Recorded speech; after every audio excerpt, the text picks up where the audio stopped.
NKOSI KAZI UPHENDULA ABANJANI.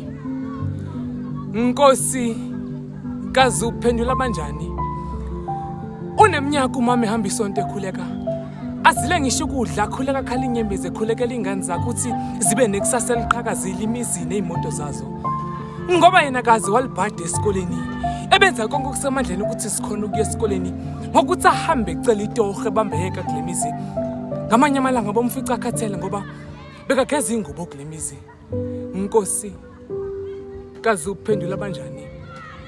Seyiyenzile leyo mzamo into omendala. Suka ingane ezingalifuni isonto athatha bheke lokho zishiye phakathi isikole ezibhema idakamizwa zibe uhluphe emphakathini. Sebakhombisana ngayo makhelana ingane ezimhlamba lazi luyinhlekise emphakathini. Ukhihle sikanandi uhlukumezekile emoyeni ngoba igama lakhe sekuyinto yokuphuza iti yakusangeni nokudla hleli nje uqathaka inyembezi emehlweni umbuza kaqedi umdali. NKOSI KAZI UPHENDULA ABANJANI. NKOSI KAZI UPHENDULA ABANJANI. Kunabantu abaneminyaka befuna imisebenzi kodwa lutho ukuyithola. Sebaze balahlekelwa namathema ngoba kudala bezama kodwa imizamo ayibasi indawo. Kube nemuntu osaqala ukufaka isicelo somsebenzi sekawutholile umsebenzi. Kunabantu abaphuza mihla namalanga kodwa baba bazinhlupheko. Kube kunabantu abanensuku bangadla ngoba bethanda kepha baswela into yokuthenga.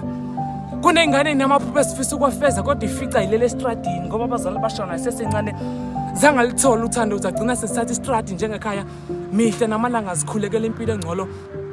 Kube nengane ezikhulele emndenini lecebile zilizambane lekaponto ezingasifuna ukusibona isikole imali ziqedele ubumnandini kanti